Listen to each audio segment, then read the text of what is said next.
science to be super interesting and a wonderful window into the incredible work that you as writers and emerging writers are doing. So I'm very excited for our session on racial invisibility and the limits of public discourse. And what's going to happen is each of the presenters are going to present their topics. They're going to go right after the other. And then there'll be time for discussion after each of them have a chance to present. So the first presenter is going to be Insun Yoon, who's a pre-med sophomore from the class of 2028, interested in Asian American history and the intersection between social status and health, from Baltimore. Our second presenter, I think is Jenna, yes? Yeah. Is Jenna Tohami, yeah. Tohami, a sophomore majoring in international affairs and economics from Phoenixville, Pennsylvania, and then Maddie will go last, a sophomore double majoring in political science and classical and Near Eastern studies from Boston. Go Sox. All right, you're up first. All right. Take it away. So let me just test the mic real quick. Is this thing on or is it testing? All right, I can work with this. Good afternoon. Sorry, just before we start, I'd like to thank the Capstone Committee for giving me the chance to present my research. 15 minutes seems like a long time, but truly, when you spend months on a project like this, it's barely scratching the surface. But without further ado, I'd like to begin. So, I'd like to pose a question. There is a racial group growing at a remarkable 35% annually in the United States today. So I'd like to begin with a pop quiz. Who might this group be? Show of hands, any guesses? Come on, don't be shy. Well, some might think Hispanic immigrants, some might think people from the Middle East, but in actuality, this group today are Asian Americans. Yet if one were to examine the literature, media, news, politics, or society of the United States, they would not think so. And even if one were to imagine an Asian American, what ethnicity would you think of? Chinese, Vietnamese, maybe Japanese. Invisible and unrepresented as the collective of Asian America, when they think of us, it's always as East Asians, high-earning, overachieving model minorities. But this is a white supremacist myth, and it masks and hides the true diversity and struggle of the myriad peoples that form the diverse tapestry that is the real Asian America. So if there is one concept that you can take away from this presentation, let it be this: that of invisibility. And more importantly, how invisibility leads to marginalization, which leads to systemic neglect and unaddressed inequity. There are fewer groups today more exemplary of the harms of invisibility and marginalization than Cambodian-Americans. But to understand any community, it is necessary to delve into their roots. Who are they? How did they come to America? And what are their origins? Most Cambodians today trace their roots to the turbulent 1970s in Cambodia. The Cambodian people then were tragically caught up in the brutal center of the Cold War between the Khmer Republic, led by Lon Nol, and the Khmer Rouge, led by Pol Pot. But these are all just maps, figures, and flags. They don't do any justice to the terrible human suffering of that war. Cambodia was transformed into slaughterhouses known as the killing fields. The genocide, which lasted 3 years, saw the slaughter of a third of the population, 1 in every 3 people. It drove almost 150,000 people to flee and come to the United States. And so, it is in this crucial window of time that we see the formation of the basis of the modern Cambodian-American identity. Not as willing immigrants, but as refugees of war. And I was greatly assisted throughout my research on this topic by 2 representatives of the National Cambodian-American Association, or the NCAO, Board Chair Ms. Connie Mamching and Vice Chair Sarah Kiff. So I'd like them to briefly explain their roots and how they came to this country.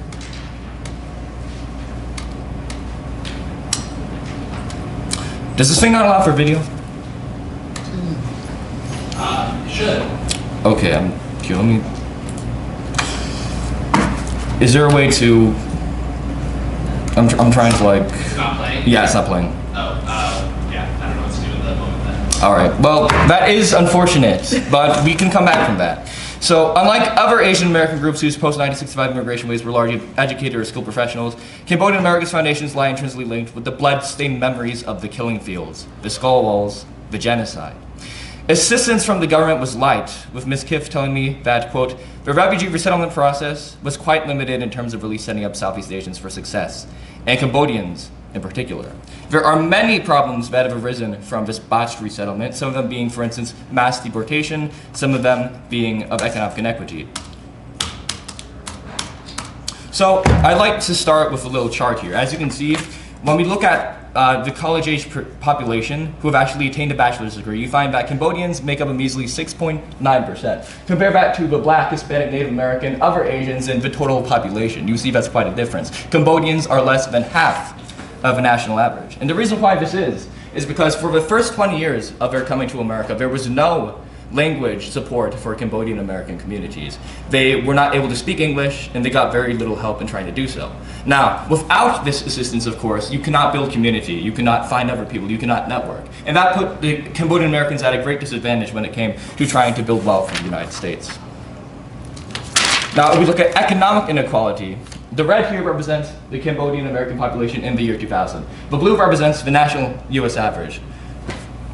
And what we see here is that 30% of the total US population was on welfare. 23% were Cambodian. 23.9% of the Cambodians were unemployed compared to just a national 5.8%. 42.8% of Cambodians lived in poverty compared to just 11.3% nationally. The numbers are even more alarming for mental health, which remains stigmatized by Cambodian community and greatly exacerbated by memories of the genocide. For all saw at least a friend, a family member, or somebody they deeply loved murdered during that harmful time. 41% reported panic attacks 2 decades after resettlement, while refugees maintained exceptionally high rates of major depression at 51%, a majority, and PTSD at 62%, a near supermajority. The respective proportion of the general population with major depression in the United States is just 6.7%. National PTSD rates stand at just 3.5%. And I know those were a lot of numbers, and as a humanities program, most of us here aren't particularly mathematically inclined. So let's try to put these shocking inequalities into perspective. I would imagine that most of us here can bench 100 pounds, but if we were to take the rate of general depression in the American society and compare it to 100 pounds, we would find that the average Cambodian American must bench 770 pounds, a very impressive feat. If we look at the rates of PTSD, if the general rate rose as high as the Empire State Building in New York, then the Cambodian population's share of that would soar into the stratosphere and put the finest pilots at unease. Now, raise your hand if you were aware before you walked into this room today of the extremities to which these socioeconomic issues played Cambodian American communities. Was that a yes? Very good. That's glad, because that shows that the world is changing. But if so little of us are aware of this, why is that? Why have we not paid attention? Well, this goes back to something that is central to the argument of this piece, which was invisibility. The fact that, simply put, most people don't know about Cambodian America, and most people do not care about Cambodian America. There was a presentation done during our interview, but unfortunately I'm going to have to cut it short today as we are experiencing technical difficulties. But needless to say, it comes from the idea that Asian Americans are a perfect model minority. It comes from the idea that they do not need help, because if you look at the raw numbers of the aggregate population, if you combine Cambodian Americans with Vietnamese or Chinese or Japanese, they seem to be doing fine. But once you delve deeper into specific groups, refugees in particular, you find that this is but a myth. So, what are some things we can do to address this inequity? Well, first of all, given that most Cambodian refugees either are not English proficient or took years to learn, we can start offering public health and social services in the Khmer language. We can facilitate the acquisition of English literacy for the remaining Khmer speakers. We can train physicians and psychiatrists to utilize culturally appropriate treatments for the wind attacks, the PTSD, and for the harmful effects of trauma on Cambodian Americans, like Khalgap, which in Khmer translates to wind attacks, but in actuality, it's a form of stress and panic attack. We can understand mental health as natural, and we can promote the destigmatization of it within the Khmer American community. We can fund Medicaid and social welfare programs, because so many Khmer Americans rely on Medicaid for their basic needs. And also, if we look at the data, what we find is that the continued defunding of Medicaid, the continued neglect of this community has meant that the problems exacerbate. They get worse, and then it comes to the point where the entire society is negatively affected because we did not address the root causes. We can ensure food security because many Cambodian Americans depend on social programs for food security. And we can support Cambodian American businesses and areas. We can make it easier and more affordable to achieve American citizenship for Khmer Americans. We can promote amnesty and an end to arbitrary deportations, which rip families apart and send them halfway across the world to a land they've never known. We can raise public awareness and education about the Cambodian-American refugee experience. We can acknowledge the United States' complicated role in Cambodia and structural failures in resettlement that occurred. We can end the model minority myth, which is harmful and perpetuates stereotypes that retard and push back society from progress. We can achieve a greater autonomy and visibility for an independent Cambodian-American community voice. And this brings me to mayhaps the greatest and most important part of this presentation. This is Cambodian-American civil society, because it is through public engagement, awareness of Cambodian Americans, and the internal spread and preservation of their unique and shared history, experiences, language, and culture that Cambodian America endures, that it adapts, and that it thrives. As Sarah reminded me, we don't separate culture from advocacy. They're all part of a larger system. Because when you are a marginalized people, when you've been neglected, you carry with you the weight of not only your own individual person, but the entirety of your community. Independent organizations continue to work to spread awareness of Cambodian American history and to seek social reform to rectify historical injustices and socioeconomic marginalization of the community. They pursue the cultural preservation and dissemination of their heritage and draw a united purpose from it, serving the resolve to journey on and fight for a more just society.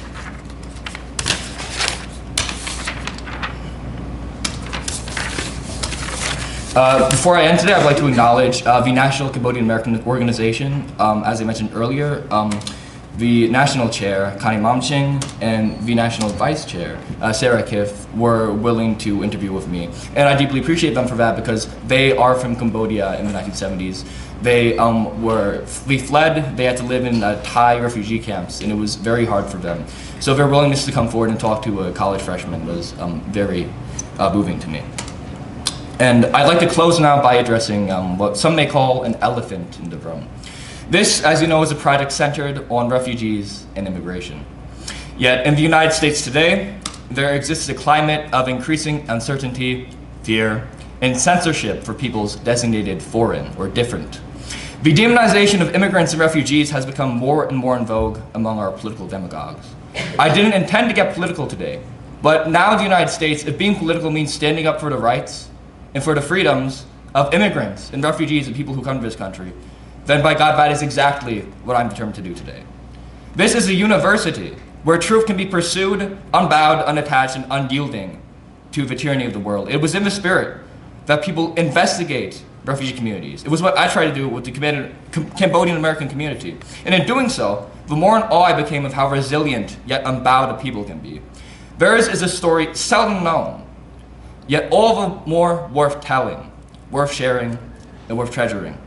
They demonstrate an important and indispensable truth in these times, that immigrants and refugees are some of the hardest, inspiring, and precious groups of people that this nation has, and we are blessed to be there with them. We would be remiss and worse off if we were to deny these people their belonging, humanity, and their dignity, which seems more and more convenient for political opportunists to ignore in favor of empowering themselves. Last week, a ceasefire agreement for Gaza was reached, raising both fears and hopes among the 5 million Palestinian people who have suffered unbelievable hardship and oppression. Still yet, the ethnic cleansings in Sudan's Darfur region, war-torn Myanmar, the Congolese border, and Ukraine and myriad other regions continue. The Cambodian-American story is important because it shows that the refugee situation is not yet history. Cambodian Americans are still suffering for something that happened half a century ago. And if we want to ensure that refugees today may heal from it, we have to fix the mistakes that were made in the past. There are powerful and enduring parallels between the experience of those brave souls fleeing to Cambodia of the 70s and the genocides and ethnic cleansings of today. For nothing can describe nor recompense the terrible, immeasurable human suffering that the scourge of war inflicts upon man. It is only just and proper that we seek to expose and uplift Cambodian America, but it is also important that we take the lessons learned from their experience to provide better care for future refugees. We are now at a crossroads to decide what this nation is capable of being. We privileged few who call the richest country in the world home have a big choice to make. We can give in to hatred and bigotry, we can dig our hands into the sand, and we can sink into a mire of ignorance.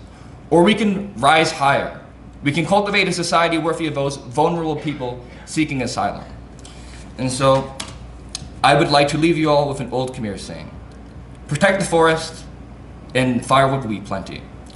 It is only by protecting this forest of hopes and pruning and cultivating it to reflect those dreams that we may secure a brighter future.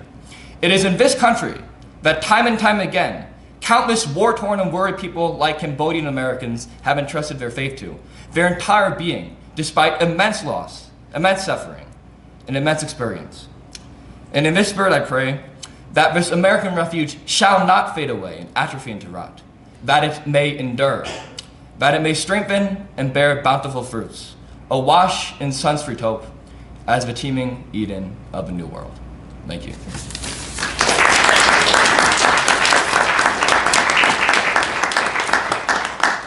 So welcome people who arrived a little late. I know we're having some transportation issues on campus right now. I want to remind folks that we're going to go presenter one after another, but this is a good time to jot down questions that you might have after this presentation so that you have them lined up for when we do open the floor for presenters. And next we have Jenna, who's going to speak to us about her project. Welcome. Thank you.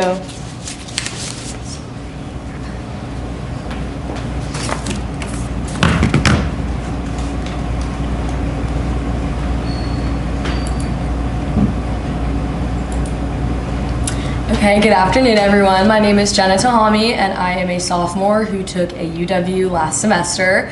My paper was titled Neighborhood to Racially Profiled Pipeline, How Security-Based Social Media Intersects with Racial Discrimination in Everyday Neighborhoods. So first I'm going to take you through my research process and how I came to kind of develop my research question. Firstly, it's important to note that each UW has its own topic, and the theme for my UW last semester was writing for social media, and the prompt that I was given for my research was come up with a problem that has to relate to a social media platform or something within social media today, and come up with a solution or multiple solutions for that problem.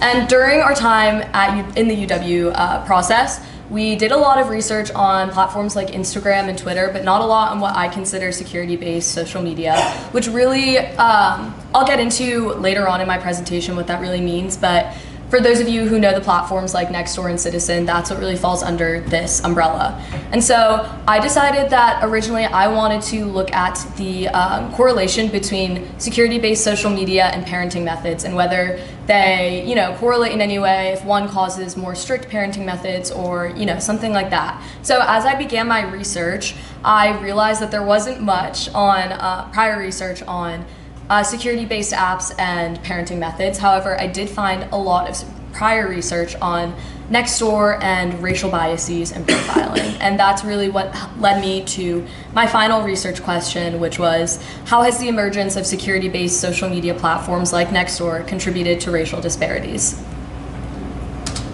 So before we get into it, let me explain to those who don't know what Nextdoor is. Nextdoor is a social media platform where what you do is you input your zip code, your address, and it automatically puts you into a forum with those within your community. And the idea is that you are able to interact with those in your neighborhood, post on the social media app, and really just get to know the people within your community. And before I delve into really the body of my research, I want to share with you guys a few key statistics and really important things to understand the immensity of this app. And it's also important to note that 1 in 3 households within the US use Nextdoor and are active on the app. So let's start with the demographics on the app. The majority of the users on the app fall within the age range of 25 to 44, and if you are familiar with the app, that makes complete sense. The largest age range after that is 18 to 24, and so you're not really seeing many children on the app, mainly middle-aged adults, but this is really important so that we understand who we're really dealing with. A lot of my research also found that the majority of users of Nextdoor are found within wealthier and white neighborhoods. And now I want to talk about the evolution of Nextdoor. So Nextdoor was originally intended not as a security-based application, but as an application where people can interact with those within their community and neighborhood. However, today it has really evolved into an application where people really focus on sharing what they consider to be crime and safety. And so looking at the statistic right here, you see that while 51% of users claim to use the app to keep up to date with neighborhood news, the largest proportion of users after that, 49%, use the app for neighborhood crime and safety, which is really important to note that Nextdoor has evolved into something that the creators and many people did not expect it to evolve into. And finally, when it comes to key findings, it's really important to note the post content. On the left, you'll see a graph that depicts different categories of types of posts, and the largest category on the app was seeking or offering, which refers to neighbors asking each other if anyone has, sugar, or I have an extra something of this, does anyone need it? And it actually, if you note, public safety and all three of the categories of public safety are minimal when it comes to post content. However, if you look to the right, public safety, suspicion, police, and other are garnered the largest amount of comment counts or comments in general on those posts. And so this is really important to take note of because while they may not make the majority of posts within the app, it kind of encourages the majority amount of dialogue where everyone within the community is really participating in these conversations related to public safety. And this brings me to the relevance of this topic. Why is this important? And in my paper, I broke this down into 3 subsections: constructing whiteness, racial profiling, and one-sided security. So when I talk about constructing whiteness, I really refer to the creation of an in-group. The majority in this case are the white folks within these wealthier neighborhoods who really get to create the narrative of what is normal and what is unusual within the neighborhood. A perfect example of this is a story I found while doing my research. A woman was posting on the platform about a black man that she had seen within the neighborhood carrying a rocking chair. She had claimed that his behavior was unusual and concerning for the neighborhood. And me personally, when I first read that story, I thought maybe he's just picking up a Facebook Marketplace purchase. Like, this is nothing of suspicion, However, constructing whiteness and looking at certain behaviors through this white lens leads to my second point, which is racial profiling. And this quote from my paper really does a great job of kind of outlining what I mean by this. The creation of an outgroup within communities allows those within the in-group to profile their behavior as suspicious or dangerous. So as I said in that previous example, the woman labeling that black man's behavior as suspicious really is an attempt to profile behavior based off of race. And this leads me to my final point, which is one-sided security. All of this really leads to this sentiment of only one type of person within the community is secure, and those who are secure fall within the in-group. However, those within the out-group truly do not feel safe in their own home. And as that quote says, everyone has the right to feel secure in their own home, yet Nextdoor continually imposes the opposite for their users of color. And finally, my overall argument. So part of our prompt was to come up with solutions to the issue. And in my thesis statement, I stated that Nextdoor must be more proactive in flagging racially biased reports and encouraging neutral descriptions. And I attack this, statement by suggesting 2 different solutions. A language flagging software, like many of us are familiar with on platforms like TikTok, where if your videos do not fall within community guidelines, it is immediately taken down. I argue that Nextdoor must be more proactive in implementing something like this because as of right now, people who flag software, that kind of responsibility falls upon users, no one in particular. So if everyone within the community is pretty blind to these microaggressions, it can be really difficult to actually get these harmful posts down. And my second solution was an oversight committee. So as of right now, Nextdoor has something called neighborhood moderators, which are designated people who live within the community, who take charge and make sure that the conversations on the app are respectful and polite. However, as I stated earlier, if these neighborhood moderators fall within the in-group, many times they can be blind to the microaggressions and the harmful dialogue that is occurring on the platform. And so I suggest that Nextdoor really branch out and potentially hire outsiders from outside of the community, people who can act as an oversight committee, go through different posts within the app, not only take them down, but provide feedback to the users who posted that harmful dialogue, explaining why their post was taken down and how they can do better to be a better person within the app. And yeah, that's pretty much it. Thank you for your time.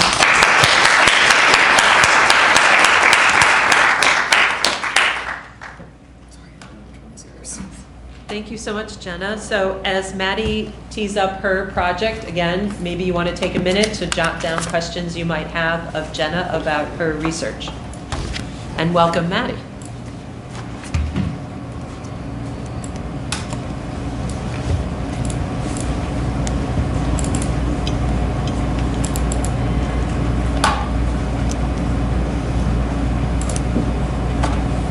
Thank you. My name is Maddie, and my paper was entitled Lost in the Rain, the Rhetorical Invisibility of Orleans Parish Prisoners During Hurricane Katrina. So my research question was, how did the rhetoric of risk communication during Hurricane Katrina impact the decisions made about the safety of people incarcerated at the Orleans Parish Prison in New Orleans? In the future, I'll refer to this as OPP, because Orleans Parish Prison is a lot to say. So basically, going into the project, I had three main things to research. Establish what happened, which was harder than it sounds. Identify what good risk communication looked like, which we had done throughout the semester in class. So I used a lot of those resources. And then to determine what communication occurred before and during Hurricane Katrina that pertained to Orleans Parish Prison, or OPP. Basically, I ended up finding that there wasn't a lot of communication that was specifically targeted towards OPP. Instead, most communication had an intended audience of the general public. So I ended up focusing on two pieces of risk communication that was targeted towards the general public, and how those left out or stigmatized prisoners at Orleans Parish Prison, and those were an announcement by the National Weather Service and an evacuation order for New Orleans. To do this research, I utilized government reports, nonprofit reports, academic articles, the library website, databases, etc., etc. So what actually happened? Hurricane Katrina was a hurricane that hit the southern United States in late August of 2005. It actually hit Louisiana on August 29th. The day before, on August 28th, the New Orleans mayor issued a mandatory evacuation for the city with a couple of exceptions, which included Orleans Parish Prison, meaning that the prison was left occupied during the hurricane. After the hurricane hit, the New Orleans levees, which protected the city from the Mississippi River, were broke and flooded the city, including OPP. However, it was not until late on August 29th, that night, that Orleans Parish Prison actually requested help to evacuate the prison that had already been flooded. And they requested help from the Louisiana Department of Public Safety and Corrections for this. However, this process was not even started for an entire another day at 10 p.m. on August 30th, and it was not completed for another 2 days.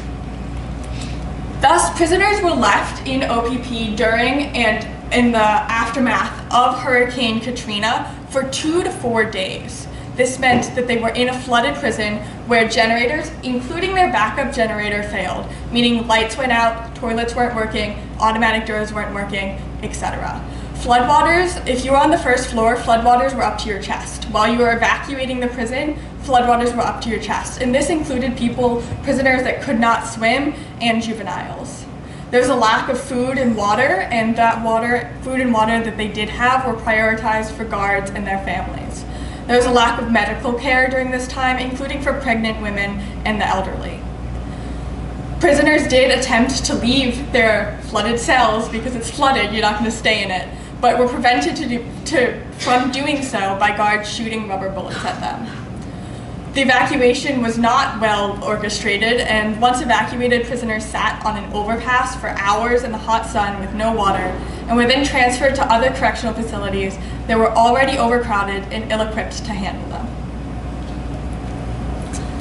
I'm not going to go deep into this because of time, but basically state and federal law do not regulate that correctional facilities need to have emergency preparation plans, and OPP did not have one themselves, meaning they were basically flying blind during the hurricane. So the first piece of communication that I said I evaluated was an advisory from the National Weather Service, or the NWS. The National Weather Service is a federal agency, and during hurricanes they track the hurricanes and publish information to the public or to government officials. This advisory in specific was published the morning of August 28th, so the morning before the hurricane hit Louisiana. It was published out of the New Orleans National Weather Service office. Basically, this advisory was a list of everything, every danger, not every danger, of most of the dangers that the hurricane posed to the New Orleans area. It was basically meant to scare people into following the emergency orders and, that the government issued. But to do this, in order to scare people, they use a lot of imagery and a lot of vivid language. It's a lot more scary if you say a roof is going to blow off a house than if you say a building will be damaged.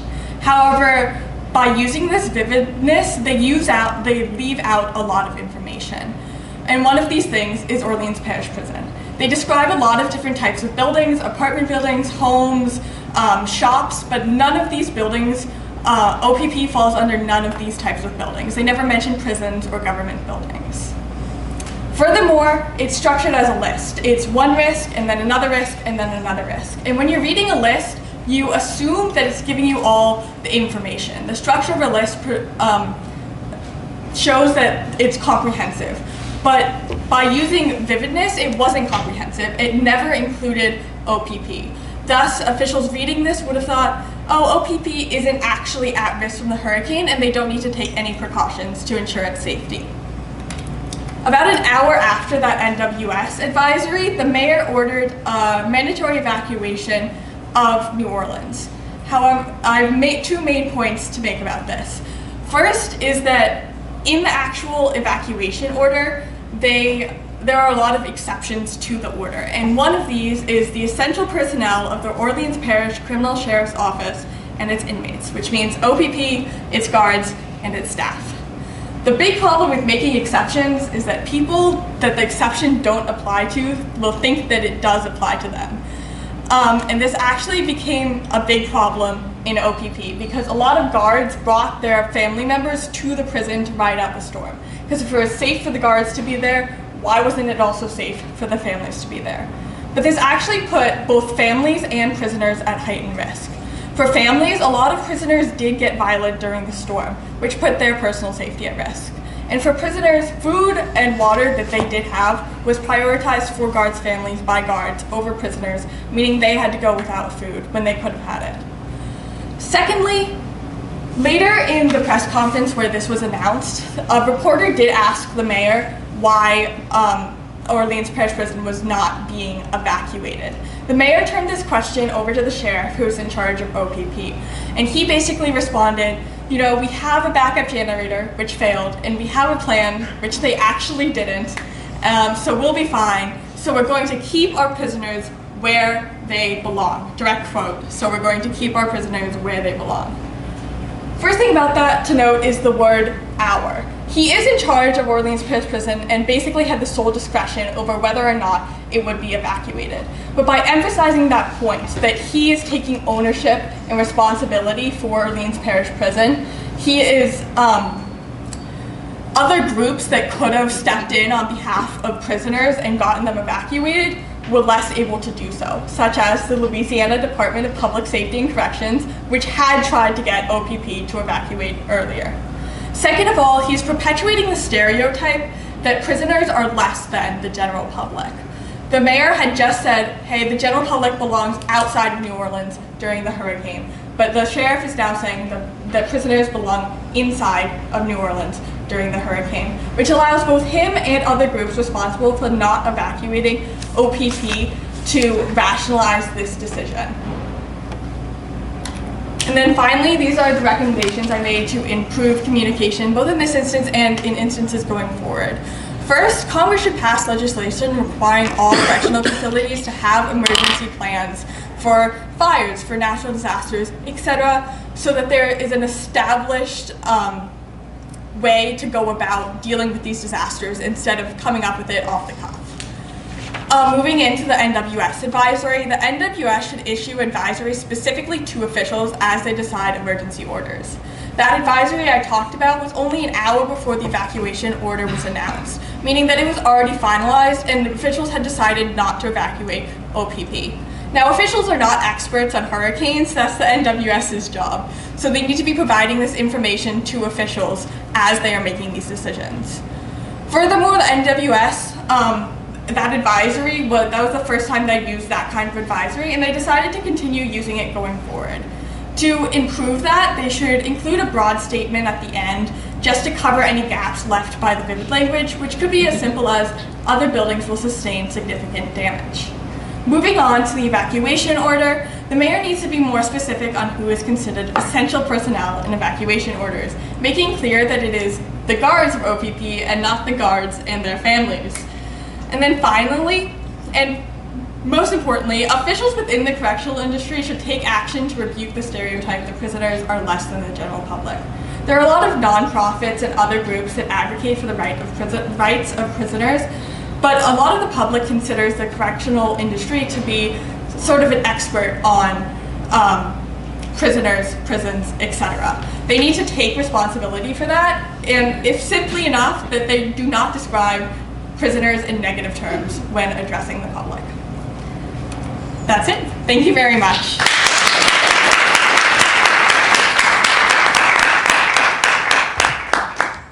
Thank you. Thank each of you. Those were terrific. I learned a lot, and I appreciate it. So now it's up to you all.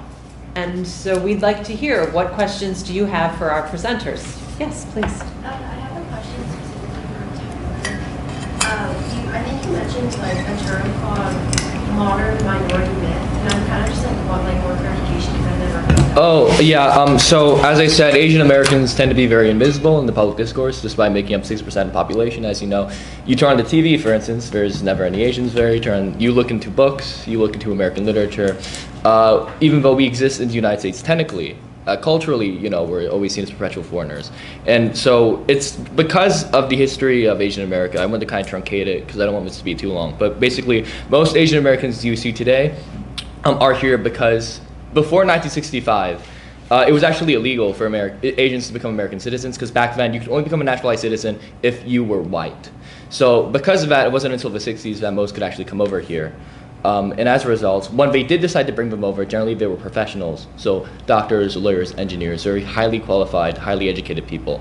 And because of that, even if they maybe, you know, those qualifications didn't necessarily carry on into the US, they were still resourceful, and they generally came from pretty successful backgrounds. So they were able to use that, and they were able to achieve economic success. Some of the groups like that. Cambodian-Americans, of course, were largely refugees, so they didn't have that same basis. But largely, Asian America is mostly of the, not necessarily privileged, but they came from home countries where they had a strong educational root and foundation. So the media began referring to Asian Americans as a model minority, M-O-D-E-L minority. Sorry, I'm not sure if I was that clear up there. Model minority in the sense that they used it to inform the structure of white supremacy. As you know, there's been a history of black people and white people on different sides of the law, just because America was, of course, you know, founded institutionally with slavery.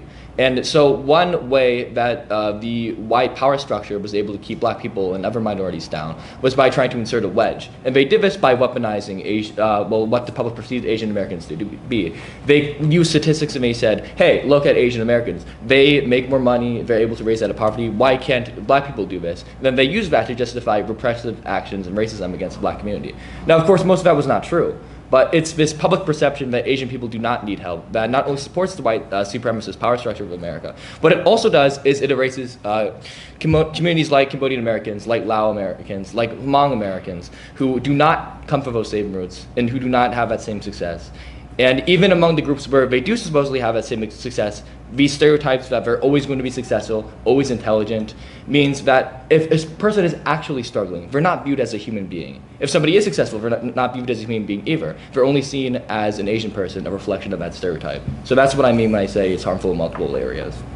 Thank you. That's perfect. Yes?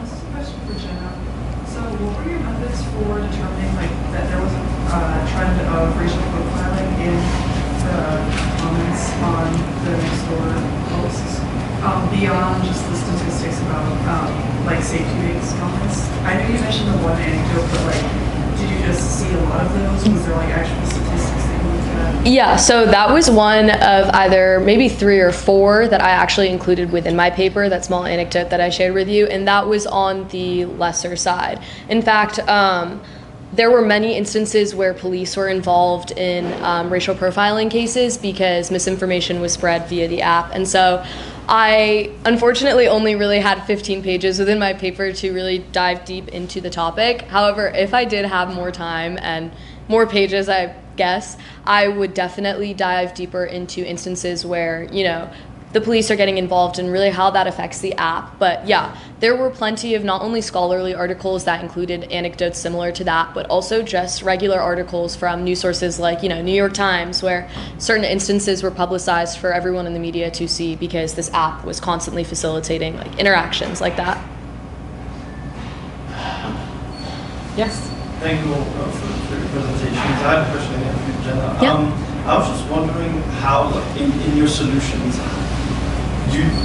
would it be possible to imagine that the oversight committee might just recreate the exact same power dynamics that have been played, and actually like instrumentalize the flagging of certain words to like, you know, for their own purposes? Yeah, I mean, there's always that risk when, you know, you're relying on others, potentially, you know, there's always going to be that risk of bias. But in my paper, I dive deeper into making sure that the people, not only who are part of this oversight committee, are from outside the community, because that really kind of separates this. A lot of the neighborhood moderators today on the app don't tend to point out the, you know, issues that are happening because they're scared to upset their neighbors. But the idea of this oversight committee hiring people from outside the community, completely different, you know, kind of creates that distinction between worrying about, you know, angering someone because you've never met these people in real life. And so that's definitely a big part of it. And also, you know, the Nextdoor could definitely utilize things like trainings where, because if you go on their app, they do have community guidelines and they do attempt to encourage users to be polite and respectful when it comes to dialogue. However, I think that this oversight committee could really use the training within the community guidelines, and Nextdoor could definitely facilitate some kind of training like that to ensure that there is no bias and that they don't facilitate or continue this kind of power dynamic that's shown on the app today. How about way in the back, and then we'll come forward. Do you think if we just address this bias early on in education, would it just make a difference? And also, how would it look? Yeah, I think that's a great question. It definitely depends because obviously today we're seeing, as I noted earlier, the demographics within the app are those middle-aged people. And so they have had these biases within them for years and definitely could have probably been avoided if they had learned different in their education earlier on. However, as of right now, I can't speak to that because, you know, I haven't seen a younger generation go through this app. This app is relatively new. It was created in like 2012, I think, maybe a little bit later than that. And so I personally can't speak to that. However, I can say I do believe it would probably make a difference later on if we looked at the statistics and really attempted to get to the root cause of, you know, racial profiling in general and those racial biases that many people tend to hold today. Maddie, I'm wondering how you might respond to that same question. Would education at a young, you know, starting younger about prisoner rights, would that have made a difference, do you think, in the area you researched? Yes, I certainly think so, especially considering, you know, obviously the people making decision were full-grown adults. And I had one quote from the sheriff, whose name was Marlon Guzman, but he actually, through my research, he held a lot of problematic positions toward prisoners. Like, he, called them all crack addicts at one point, speaking, and this was actually, it's not actually a prison. I know the name's deceptive, but it's a jail, meaning that the people being held there actually haven't been tried yet, and were convicted of no crimes yet. They were just being held there prior to their trials. But he certainly already had these biases ingrained and was then passing it on to, you know, the guards who were working under him and to the public through these public statements. So yes, I think yes, earlier education or simply education at all in our schools about prisoners' rights would be very helpful. Tyler, how might you respond? So the question about the question about if education was happening at a younger age about either Cambodian-Americans or differences between Asian Americans, access to services, stigma. I think it's a bit difficult in this regard in terms of mental health and PTSD, because obviously, there's a time and place for everything. I'm not necessarily sure we should be teaching, like elementary schoolers about these things. But if we're talking about in general, the amount of people that make up our society, America these days is a very diverse place. And one reason why I can not excuse especially given these very recurrent biases in our education system. But I understand, at least in past decades, various minority groups like Asian Americans have not really constituted a significant amount of the population until relatively recently. So in the old days, I kind of get it. Okay, maybe we're not as prominent. But now, if you have such a rapidly growing and significant part of the population, I do think it would be a great benefit to because we obviously we go to elementary school, we go to preschool, and we learn people look different. We have different skin colors. We might speak different languages at home, and I don't think racism can ever be natural. It's always taught by the society, by these intrinsic biases and microaggressions we happen to have. So obviously, I've just scratched the surface. Very dedicated resources and dedicated think tanks to this sort of thing. But all my take would be yes, I think it's very important to teach kids now that we have a diverse society. That's okay. We can all get along. We can all appreciate our differences and still be a productive and loving community because of that. So I would say definitely teach kids about Asian Americans, teach kids about how not everybody's the same. For instance, back in the day, people always asked, are you Chinese or Japanese? Nowadays, not so much the case, thank God. But definitely, teach people about, we can be different and we are different, and I think that's beautiful. That's a great thing about America. That was a great question. Do you have a follow? Well, I want to go to the person in front of you, if that's okay. Yes, go ahead.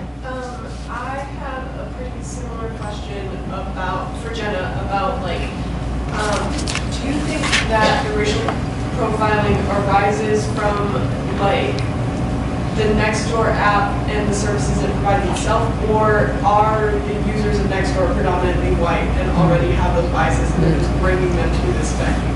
Yeah, honestly, I think I really align with the second point. It's definitely this trend that we're seeing has, as I stated earlier, the demographics on the app are wealthier white neighborhoods. And so a lot of these biases are really instilled already within the community, especially because minorities that do move into those neighborhoods really are not active on these platforms. Genuinely, the people that are on the platforms are usually white users. And so a lot of the times this racial profiling is occurring without the knowledge of the minority groups.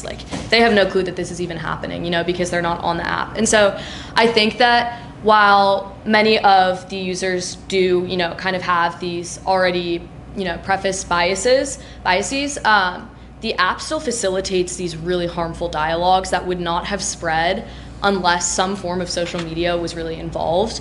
And I mean, that's pretty much what I kind of dive into in my paper is, yes, these notions are already instilled within these people. However, this platform really allows these ideas to take off within the community. Yes, did you have a second question, please? Yeah, my first question.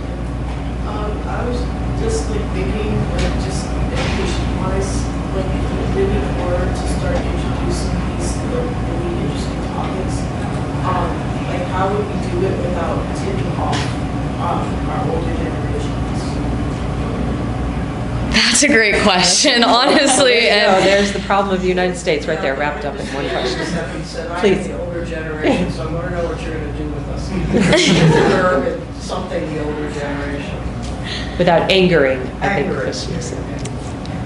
I mean, honestly, I'm not sure if I can fully speak to that. However, I do think there is a way to go about this in a proper manner where you can be polite about how you're educating people while also making sure that the older generation kind of understands. And I think this kind of relates back to one of my solutions where I said there should be someone that takes down these posts but also provides feedback as to why these posts are harmful. I think that a lot of the issues could really be addressed if people genuinely understood the harm behind their words and the power. And I really think that's how you can address the older generation, maybe helping them realize that their words do have power and that they are harmful in ways and can be. And I think that a lot of times these microaggressions, they're called microaggressions because they don't come off as explicitly being, I guess, racist when you look at the words themselves on paper. However, when you really dissect the meaning, they can be harmful. And I think having the older generation realize that, and I think it could really help. So I know we're getting to time, but I'm curious, just taking the discussion a little bit differently, I'm curious what advice the three of you would give to students who are now in a UW class and are looking at you in this seat now, but you yourself were in that seat just a year ago. What advice would you give about the writing process, about taking this class? Yeah. God, start early. Feel like that's classic advice, but my professor's here, but I definitely did submit some assignments like right before they were due because I was working on them up to the last minute. God, my favorite research tip is when you find something that like works for whatever question you're addressing, is to use its sources. Like I found like half the sources I used because I was reading something that like kind of was helpful but wasn't quite, but then I went to its sources and I found things that were like perfect. So that's my research hack. Yeah, I totally agree. I think the second thing you mentioned, go to the sources of the source that you found and utilize those 1000%. That was extremely helpful, but also relying on your teacher itself. I'm not sure if Professor Richter remembers this, but one day he made class optional and we were working on an assignment and it was me and one other person that showed up to class, and he really was able to give us individualized comments and like just suggestions overall. So definitely rely on your UW teachers for help. And also, I always say this, but write about something you're passionate about because it makes the process so much easier. Like you could be using this research paper for something on your resume or when you're applying to stuff. So really choose something you're passionate about because you're going to be writing on it for a while. So yeah. Yeah, just to echo people real quick, early start, check your sources. Professors, that's all great. Also, if you're going to be interviewing people, don't put all of your eggs in one basket. Just send out as many emails as you realistically want to do, because not everybody's going to respond to you. And if they don't, make sure to follow up, because usually following up, nudging people is how you get them to respond and you engage. Well, I think that's amazing advice, not just for UW class, but for life. So I want to, again, thank our presenters. Tyler, kudos for thinking fast on your feet when the interview didn't load. That was well done. And I learned from each of your three presentations. So thank you. Please join me in thanking them.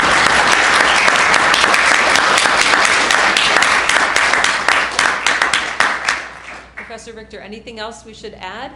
Folks, make sure that you sign the sign-in sheet. It should be going around somewhere. We have cookies outside. They're from Captain Cookie. They're really good. Just let me know. Otherwise, thank you for coming. Thank you so much. I just want to say both your presentations were really interesting. Yeah, yours was amazing. Both of you too. I can't believe they were like